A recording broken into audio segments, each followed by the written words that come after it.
And tonight on a Great American Panel, he's a former Democratic senator from the great state of Indiana. Fox News contributor Evan Bayh is back. She is a columnist with the Daily Caller. Michelle Fields is with us. He, a best-selling author, and his brand new novel is titled Crazy Dangerous. Andrew Klavan is also back. And, all right, you heard this teacher? You got to listen. This is insane. And listen to this teacher arguing with a student as she supports Barack Obama. You will not disrespect the President of the United States in this classroom. I'll say what I want. Not about him, you won't. You do not disrespect the President of the United States. I'm not disrespecting. I had a question. You don't do that. All I had was a question. You freaked out. No, I told you, do not. It was a question. It was a question. I told you that twice. I said on the... All I asked is, didn't Obama bully a girl in high school and you got all defensive? As a teacher, I'm not supposed to allow you to disrespect the President of the United States. I'm not. I didn't disrespect him. I was asking a question. You do. You always do. I have different beliefs. If that was my son, I'd be proud of him. I thought his mother would want to kill him, but I'd be proud of him. The kid did great. I mean, you know, this would be a funny story if it weren't representative of the way the left works throughout the educational system. I mean, this is happening in schools all over the country, and if it's not happening that graphically, it's still happening. You still risk your grades if you He disagree. was right on substance, because the teacher was saying, she was using the 1965, quote, Romney bullying incident, and he's saying, well, there's one in his book. Yeah. And, you know, I think that this illustrates perfectly, like you said, what a lot of young people experience when they're in school. They're constantly basically bullied into political submission by these liberal teachers and professors. That happened to you? When I was in Los Angeles, in public school, it was like that. It happened to me, Senator, in college, that I had a professor, the first thing he said is, I'm a Marxist, I'm a communist. And this was when Reagan was president. NYU. Argued with him the whole time. Did you think about transferring school, Sean? I ended up transferring, but not for that reason.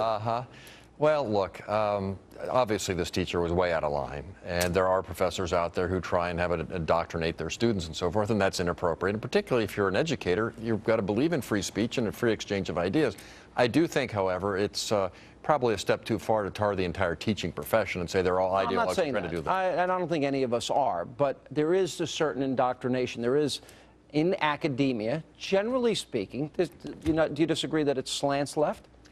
There's a fair element of political correctness, to be sure, but again, I think it's easy. You're so delicate. You're so well, you're really good at this. I'm not going to come on. I'm not going to come on your errand. It's not tarring teachers, though. It's tarring leftists, because only leftists, and it's not true on the right, think that if you argue, you're evil. If you argue, you're wrong. Their only argument against people on the right is shut up.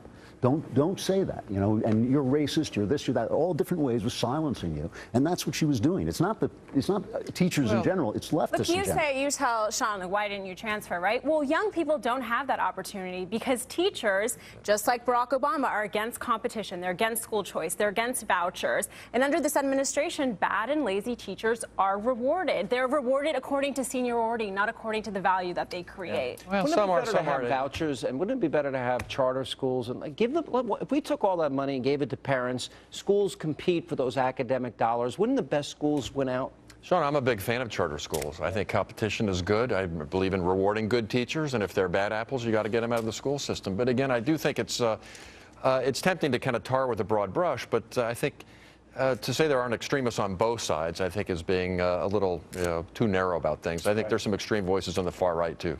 Really? Believe it or not. None watch your program. Right at me when you said that. No. Right at me. I saw you. I know you're a good dad. You're not an extremist. All right. When we come back, comedian Penn Jillette, he's not laughing about Barack Obama's admission that he used cocaine in the past. His epic rant on what he calls the administration's hypocritical drug policy is coming up next. If he had done time in prison, time in federal prison, time for his weed and a little blow, he would not be president of the United States of America. A casual attitude toward drugs that makes him really cool on Jimmy Fallon. Makes him the hip president. I'm the cool president. I'm the happiest president. I say weed. I say blow. It's all a big deal. Ha, ha, ha. Huge laugh from the college students. And if he had been busted under his laws, he would have done hard time. And if he had done time in prison, time in federal prison, time for his weed and a little blow, he would not be president of the United States of America. And he would not have gone to his fancy college. He would not have sold books that sold millions and millions of copies and made millions and millions of dollars. He would not have a beautiful, smart wife. He would not have a great job. He would have been in prison, and it's not a joke. You know, the interesting thing about he's a libertarian. He's never done, quote, weed, No, he's never blow, touched it. or never touched a drink. That's right. That's right. And it's kind of, when a guy's ranting like that, you hate to agree with him, but he's basically right. correct. And his problem is he was complaining about Obama's hypocrisy in supporting states' rights and gay marriage, and supporting federal laws against pot and drugs. I thought his argument was great. But the thing is, he's lying about his supporting states' rights and gay marriage too. He's not telling that Obama doesn't support states' rights for that. It's just what he thinks he can get away with. What you've been through elections. I know you're glad to be out of that place. I think you are, right? I'm back on my medication. But by the way, can I observe, it's a good thing that that fellow in the full rant there wasn't in the teacher's classroom. Can you imagine what she would have done to him? No, it's radio, you know, gotta come some slack. But think back, Bill, well, I didn't inhale. You know, think of now the president, I think the key word here was cool, weed, blow. What message does it send? The hypocrisy, and, you know, on top of this, what if he was arrested? Well, this the third president in a row who's been asked about youthful indiscretions, although this president actually put it in a book about his younger days. I think the key is, has he launched some big new crackdown on the kind of behavior he engaged in? Or has he admitted, look, these are things that I did when I was young that are wrong, and so forth? But he didn't. He kind of said, this is cool and hip. Which I thought was... No, I completely agree. He's coming out there saying, I did a little bit of blow. Of course I inhaled. That's the whole point. He's sort of glorifying his use of drugs, but then he's quietly waging this war against people who do marijuana and going after them, where if you were to ask him, hey, do you think you'd be at a better place now if you had been arrested? He would probably say no, yet tons of people his age who did the exact same thing are being criminalized. I've watched you as a politician. You wouldn't have done that. You wouldn't glorify it. You wouldn't, you know, you wouldn't say that's the point. You know, you would have downplayed. Well, nobody ever accused me of being hip or cool. So maybe that wasn't an option for me.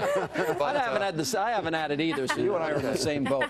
That's a good point. What do you want to say? Well, I think the thing is, in California, what he's complaining about is in California, where weed is essentially legal. I mean, you're supposed to use it for medical reasons, but you can be busted by a federal cop and put in federal prison.